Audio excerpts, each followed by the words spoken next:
The salvage vessel Taekwon moved slowly through the Helix Nebula, its hull glowing faintly in the light of distant stars. Teo sat in the control room, his hands moving across the scanner console with the easy confidence of someone who had done this work for 20 years. The ship was old, not much to look at, but it was his home. Every dent, every scratch on the metal walls told a story of the things they had found floating in the dark spaces between worlds. The alarm sound came suddenly, cutting through the quiet hum of the ship's engines. Teo did not jump. Instead, he leaned back in his seat and looked at the scanner screen. There was something out there, something big. The readings showed a structure, ancient and dark, moving on a slow path through the nebula. It looked like the remains of a space station or a large ship, the kind that had not been seen in this sector for many years. Teo brought the Taekwon closer, moving with careful, practiced movements. He had found many dead ships in his time as a salvage engineer. Most of them had nothing of value inside. But this one was different. This one had the look of something important.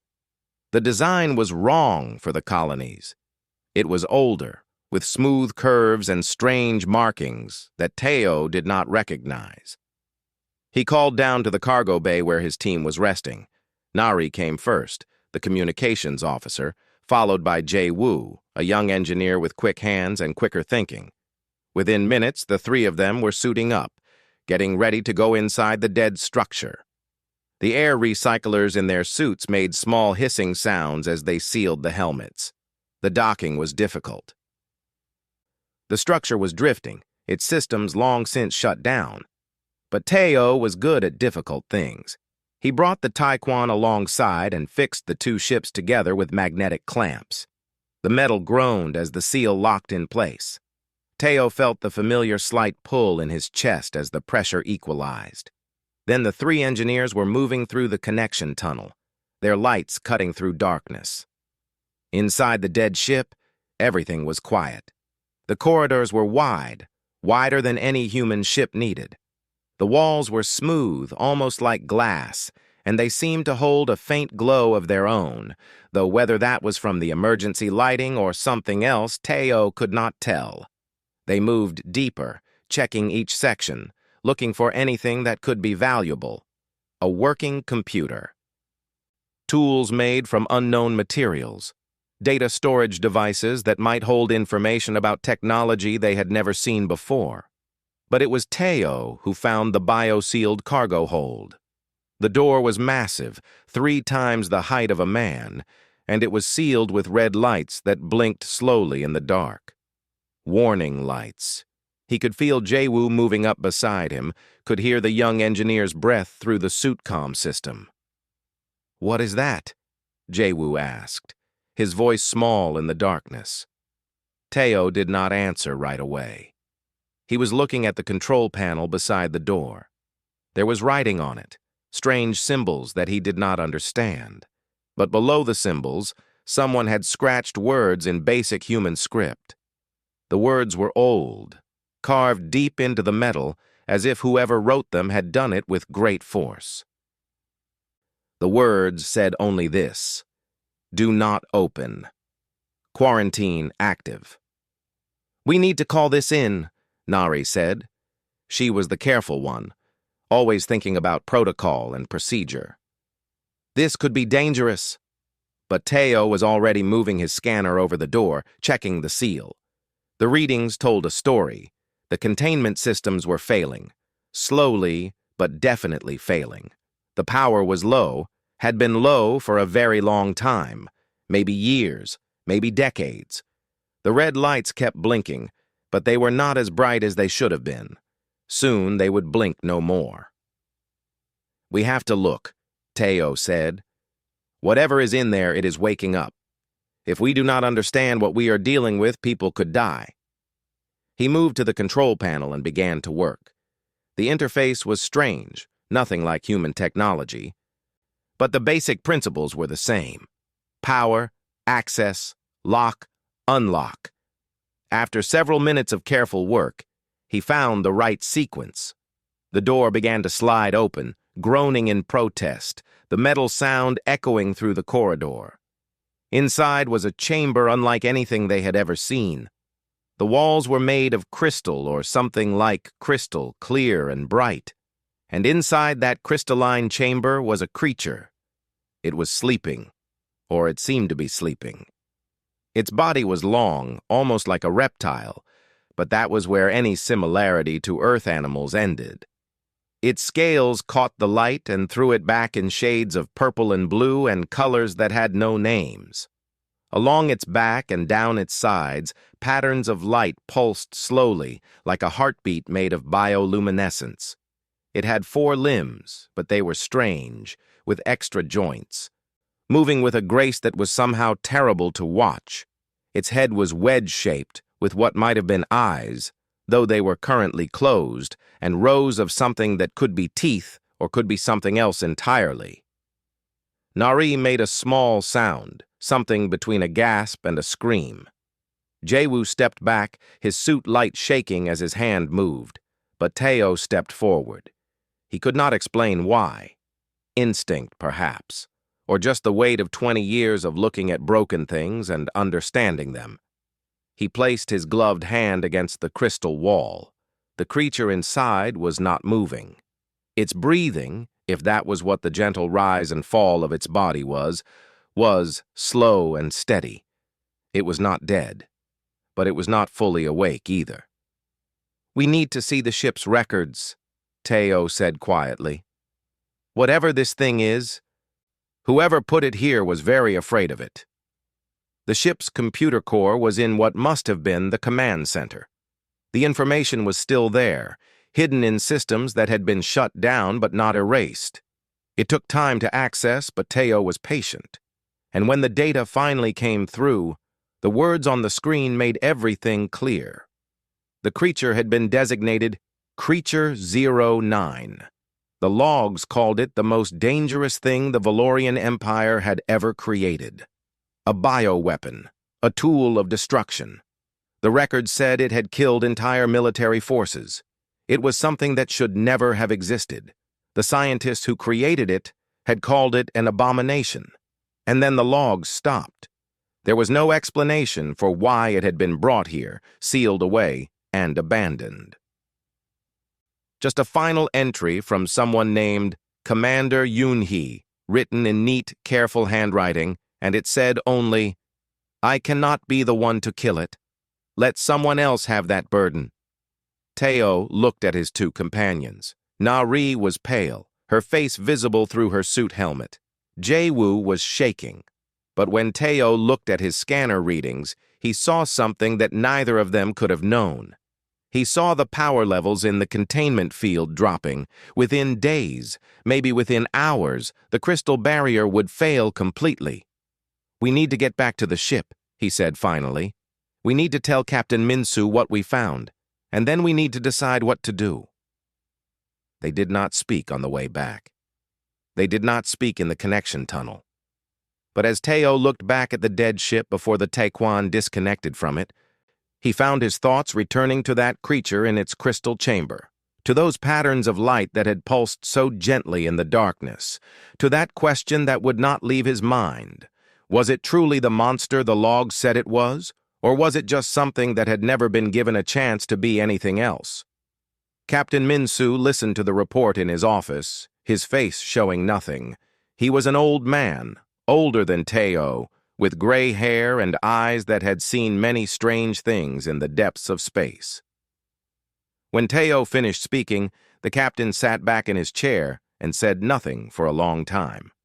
The silence was heavy. "You want to keep it alive?" Minsu said finally. It was not a question. "The containment is failing," Teo replied. "In a few days, maybe less, that chamber will break.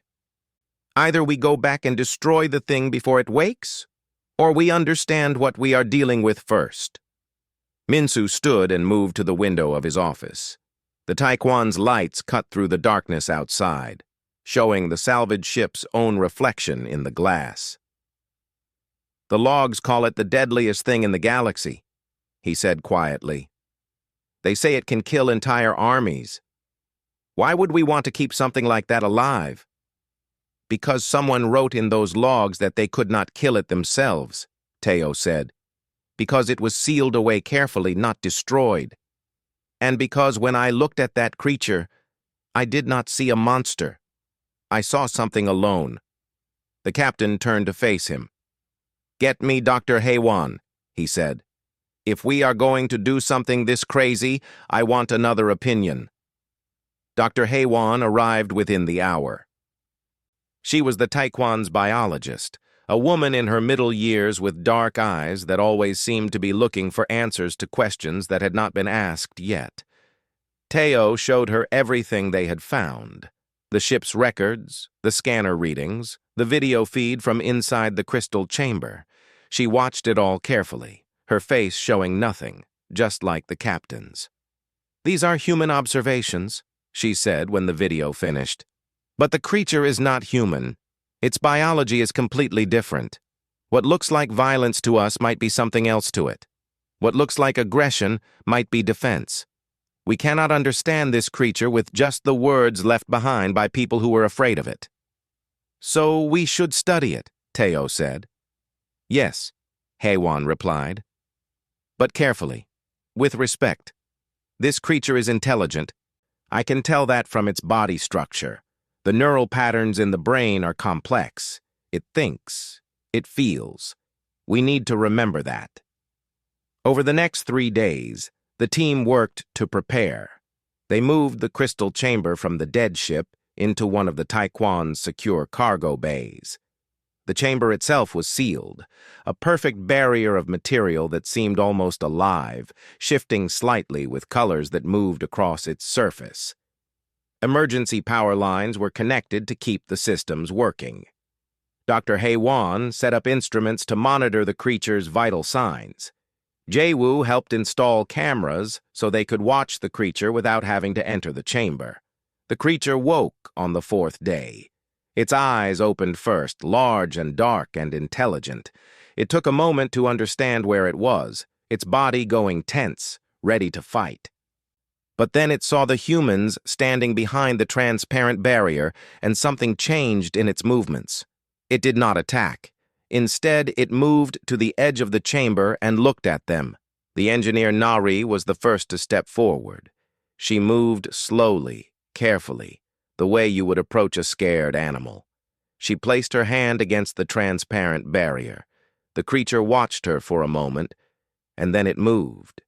Its primary limb, the one closest to a hand, extended toward her. It was not trying to attack. It was trying to touch her hand through the barrier, to make contact the same way she had. Nari did not pull away. She kept her hand there, steady and calm, and watched as the creature's limb came to rest against the barrier, right where her fingers were, with only the clear material between them. "It is not angry," Nari said quietly. "Look at its patterns. They are not red or orange. They are soft, blue, purple. I have read about bioluminescence. In many creatures, colors mean emotions. This one is calm." Over the next few days, they learned the creature's routines.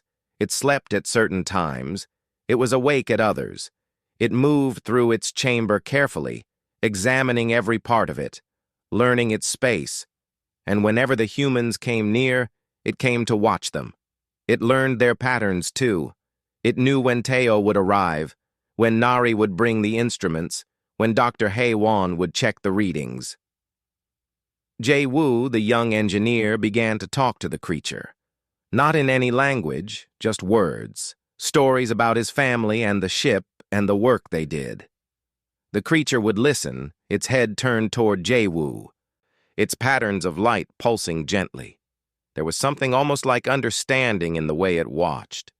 Then came the day when the emergency power line failed. The warning lights suddenly went dark.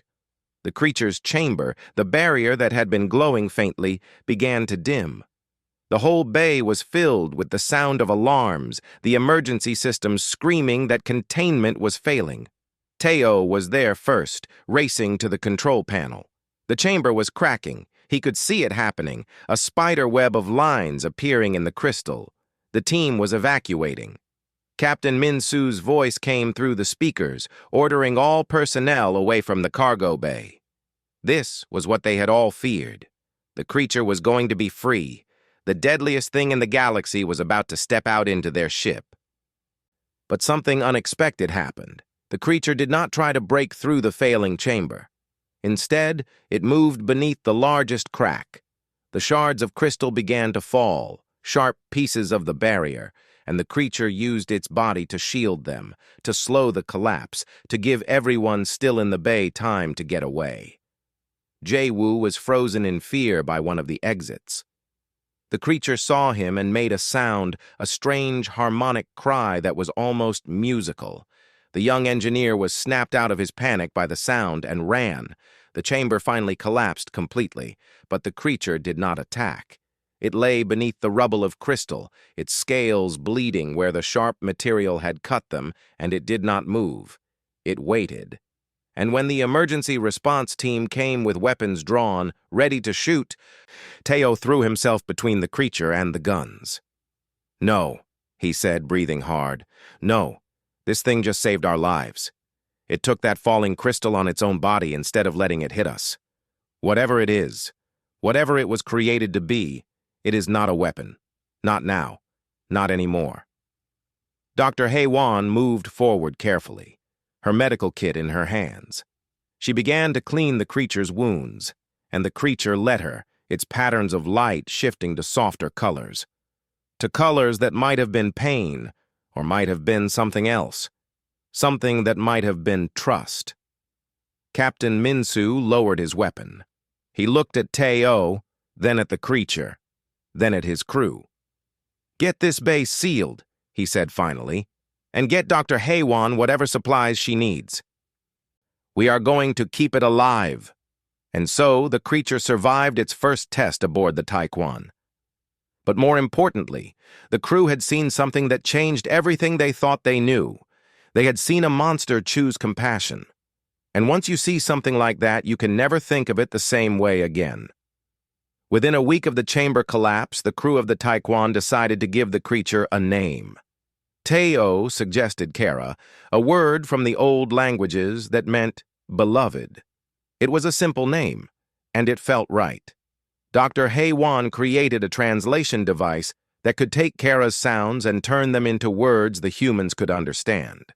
Or at least it could try. Nothing was perfect, but it was something. Teo began to spend his evenings in the observation bay with Kara. He would sit on his side of the transparent barrier, and Kara would sit on the other side, and they would just spend time together. Sometimes Teo would teach Kara simple human gestures. He would raise his hand, and Kara would raise its own limb in return. He would place his hand against the barrier, and Kara would mirror the movement. It was like they were learning to speak to each other without words. Nari worked on improving the translation device. She spent hours listening to Kara's sounds, the harmonic frequencies that seemed to carry meaning. Some sounds were low and rumbling, others were high and bright. There were patterns to them, structures, the basic elements of language, even if it was not a language that human ears had ever heard before.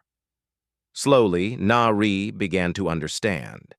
She could tell when Kara was asking questions, when it was making statements, when it was expressing emotions. One evening, after 3 weeks of work, the translation device finally captured something clear. Kara's sounds came through as words on the screen. "I am alone.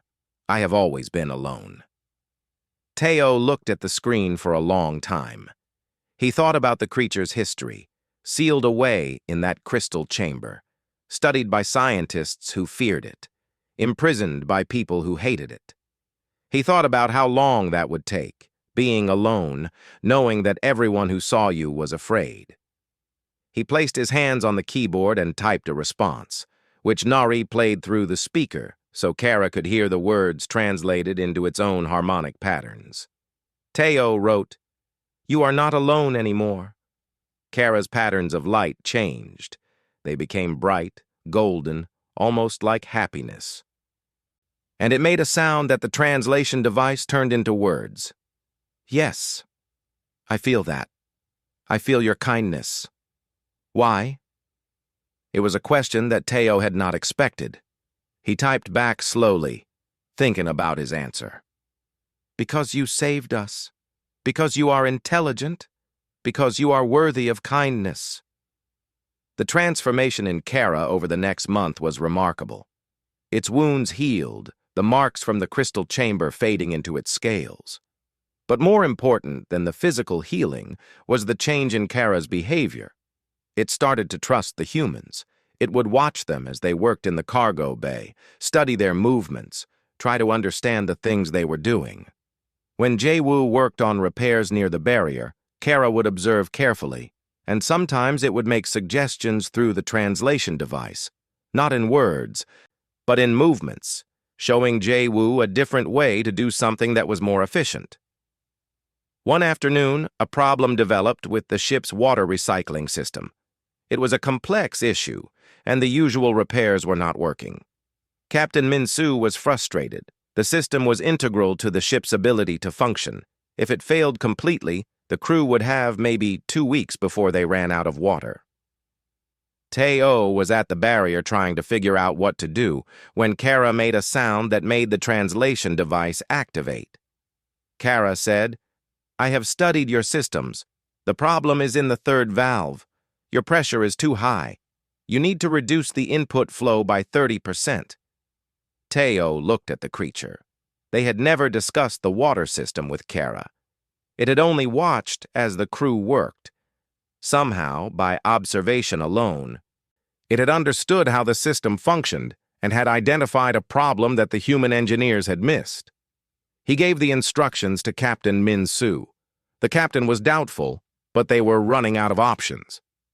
When they reduced the pressure as Kara suggested, the system began to function properly again. After that moment, things changed. The crew stopped thinking of Kara as a creature that had to be contained and studied.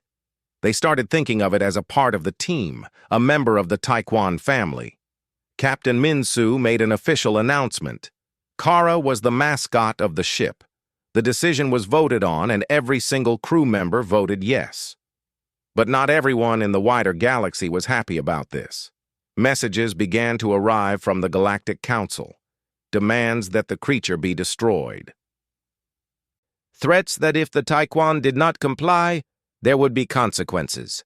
The Valorian Empire offered bounties for the creature's death. The Krell Syndicate sent warnings. Every faction that had been afraid of this creature wanted it eliminated, and they did not care how. Captain Min-soo refused every demand. Dr. Hae-won published her research about Kara's capacity for empathy, its intelligence, its ability to learn and grow. She showed the galaxy that this creature was not a monster, but a living being with the capacity to think and feel. Jae-woo started recording everything Kara did that showed kindness, every moment when the creature demonstrated that it cared about human life. He uploaded the recordings to a public database that spread across human colonies faster than anyone expected. The engineering team became fierce advocates for Kara's life. They told anyone who would listen about the creature that had saved them, about the intelligence they had found in those dark eyes, about the friendship that had grown between species that had no reason to trust each other. And slowly, some people began to listen. Some people began to question whether destroying something so unique was really the right thing to do. But the pressure from above kept growing. One morning, a military vessel arrived at the Taekwon. Commander Yoon-hee came aboard, flanked by soldiers, and she carried with her an official order from the colonial government. The creature was to be executed, immediately, and if Captain Min-soo did not comply, his ship would be seized and his crew would be arrested. The captain stood firm. He would not surrender Kara. The crew stood behind him, united. Yoon-hee's soldiers moved toward the cargo bay, weapons drawn. This was the moment that everything could have changed. This was the moment when the deadliest creature in the galaxy could have proven why it deserved that title. But in the cargo bay, Kara did not become a weapon. Instead, it became a shield.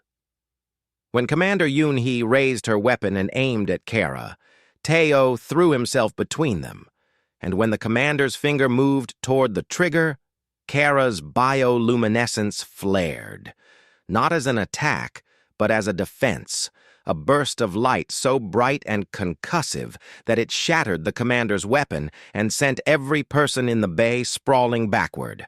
But Kara did not attack Yoon-hee. It did not kill her. It simply protected Teo. It positioned itself in front of the engineer, shielding him with its own body, and waited to see what would happen next. Commander Yoon-hee left the ship in humiliation, but her report to the council was damning. The creature was a danger. It had to be destroyed. And the council, afraid and angry, agreed. The extermination order was issued the next day. 3 military vessels arrived within 2 weeks. They surrounded the Taekwon in a perfect triangle formation, their weapons armed and ready. The captain of the lead ship sent a message that was simple and direct. Surrender Kara, or the Taekwon would be destroyed. There would be no negotiation. There would be no delay. They had 1 hour to decide. Captain Min-soo's answer was broadcast across all frequencies. The Taekwon would not comply.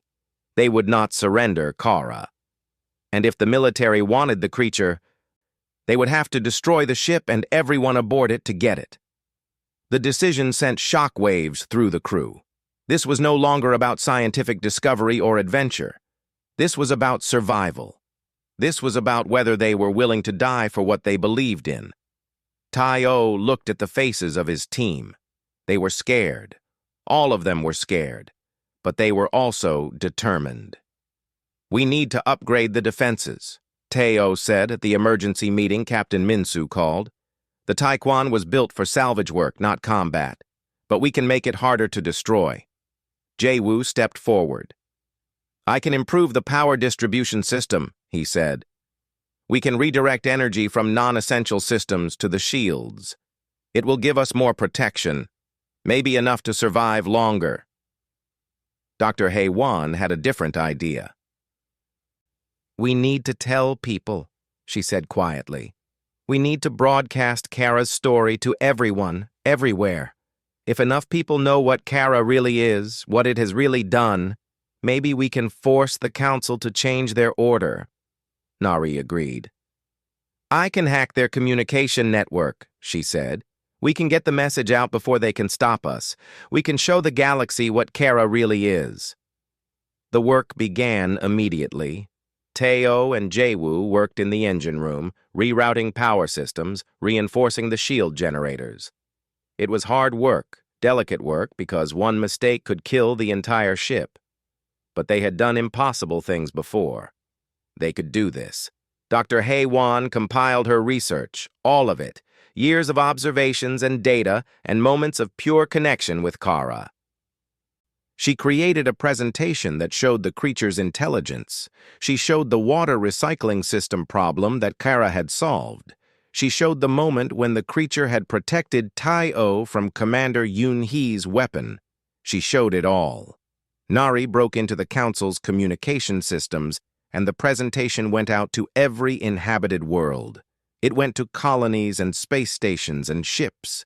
It went to military personnel and scientists and ordinary people who had never thought about what happened in the depths of space. The message was clear. This creature is not a weapon. This creature is alive, and it is intelligent, and it is worthy of life. The response was immediate. Protests started on human colonies. Scientists demanded that the council reconsider. Military personnel reported that the order was morally wrong. Even some Valorian citizens, descendants of the people who had created Kara as a weapon, questioned whether destroying such a thing was right. The pressure on the council grew with every hour. The lead military commander, Admiral Tae-sung, received orders to continue with the attack, but he was hearing from his own people, hearing their doubts, hearing their questions. He began to wonder if what he was being asked to do was truly necessary. In the Taekwon's cargo bay, Kara could feel the tension. The creature had been living among humans for long enough to understand what was happening.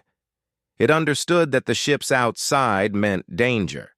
It understood that the people inside the Taekwon were afraid. And it wanted to help. Kara approached the barrier that now separated it from the rest of the ship. It pressed its limbs against it, and Teo, who was checking the final reinforcements, came to stand before it. Through the translation device, Kara said, "I do not want to die, but I do not want you to die for me." Teo placed his hand against the barrier. "We choose to," he said. "You are family now." The military ships moved into attack formation. The council had grown impatient. The order was clear and final. Destroy the Taekwon. The weapons were being charged. This was the moment. This was the end of everything. But then Kara did something that no one expected. It began to sing. The sound was unlike anything that had ever been created in that part of space. It was not harsh or violent. It was beautiful, haunting, carrying with it layers of meaning that the translation device could not begin to interpret. The sound resonated through the metal of the ship, through the barriers, through the communication systems. It transmitted on every frequency at once, and the 3 military vessels heard it. The song did something to people. Hardened soldiers wept as they listened to it. Engineers came to understand something about the nature of life and connection that they had never comprehended before. The song carried a message that transcended language. Please, I am sorry for what I was made to be. I am grateful for this life. I ask for nothing but to live. Admiral Tae-sung stood on the bridge of his vessel, listening to that impossible song, and tears streamed down his face. He thought about the orders he had been given. He thought about destroying something so beautiful, so intelligent, so clearly alive in ways that mattered. And he made a choice. "Stand down," he said to his crew. "All weapons stand down. We are not doing this." The other 2 commanders were confused. The order had been clear, but Admiral Tae-sung did not care about the order anymore. He had heard Kara sing, and that was enough. He would not be the one responsible for ending that song. The military ships withdrew. The Taekwon was free. The extermination order was dead, killed by beauty and song, and the simple fact that too many people had heard Kara's voice and understood that no creature that could create something so beautiful could ever be truly monstrous. In the cargo bay, Teo pressed his hand against the barrier once more. Kara's patterns of light were soft and golden, peaceful in a way they had never been before. The creature had won its freedom, not through violence or power, but through something far more powerful, the ability to touch hearts, to change minds, to remind people what it meant to be alive. The extermination order had been rescinded, but the danger was far from over. The Galactic Council was embarrassed and angry, and there were still many people who saw Kara as a threat. The Taekwon could not stay in any controlled space. There was nowhere safe in the mapped galaxies, nowhere they could go without facing constant pressure to surrender Kara to the authorities. Captain Min-soo called an emergency meeting of the entire crew. He sat in the conference room, his old face showing every year he had lived, and he asked them a simple question. What are we going to do? No one had an immediate answer. The situation seemed impossible. They could run, but running would only extend the problem, not solve it. They could hide, but hiding meant living in fear forever. They could give up Kara, but none of them could do that. They had come too far.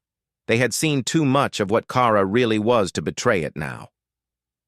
Dr. Hae-won was quiet for a long time. Then she spoke. "There is something I have been researching," she said slowly. "Something I found in the data from the alien ship where we found Kara. The records mentioned a place called Sector Theta. It exists in a quantum fold between the mapped galaxies. It is unmapped, uncontrolled, and theoretically safe, a place where no government could touch us." "Theoretically?" Captain Min-soo asked. "The journey is untested," Hae-won said. The calculations are based on old data. We could make it, or the ship could be torn apart, or we could disappear entirely into the fold. I will not lie and tell you it is safe. Everyone looked at each other. The choice was being presented, but they all knew what it meant. If they went to Sector Theta, they would be leaving everything behind. Their families, their homes, the lives they had built in the known galaxies. They would be becoming refugees, living in a place that no one had ever successfully reached. Teo was the first to speak. "We should take a vote," he said. "This is not a decision for Captain Minsu to make alone. This affects all of us." The vote was called. Every crew member of the Taekwon gathered in the main hall. Captain Minsu explained the choice clearly. Stay in the known galaxies and face endless pursuit and danger, or attempt the journey to Sector Theta and leave everything else behind. The vote was unanimous. Every single person voted to go. Even the ones with families in the colonies, even the ones with money and property and lives they had built. They all chose Kara. They all chose freedom. They all chose to believe in something worth sacrificing for. Nari sold her ancestral lands to buy supplies. Jae-woo sent a message to his parents, explaining what he was doing and why, though he knew they would never understand. Park Jun, the data analyst who had been quiet throughout everything, liquidated every asset he had to ensure they had enough fuel and equipment for the journey. The Taekwon was refitted. Dr. Haewon worked around the clock, preparing the equations for the jump. Teo supervised the modifications to the engines, pushing them to their limits, making them capable of functioning in a way they had never been designed to function. The ship had to be perfect. Any failure could kill them all. Kara sensed what was happening. Through the translation device, the creature asked, "Are you leaving because of me?"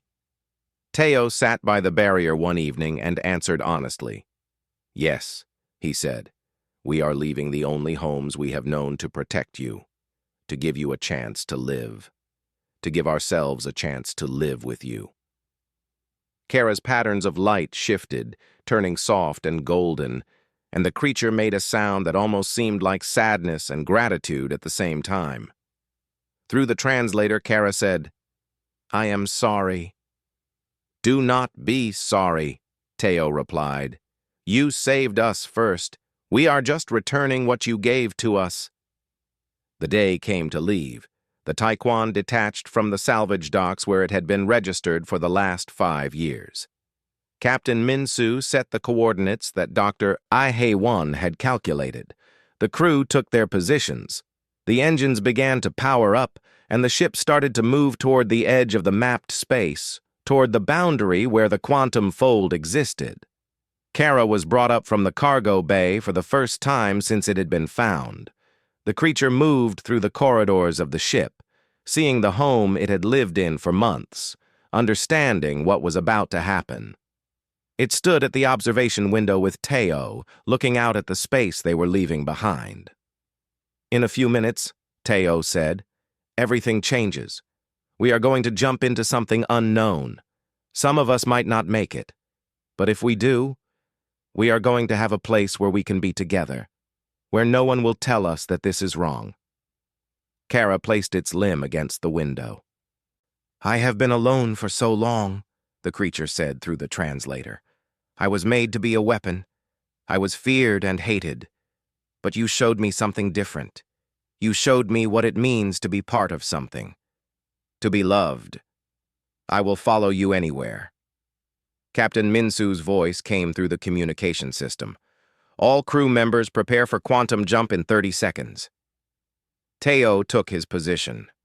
Dr. Haewon watched her calculations, ready to make the final adjustments. Nari managed the communications. Jae-woo monitored the engines.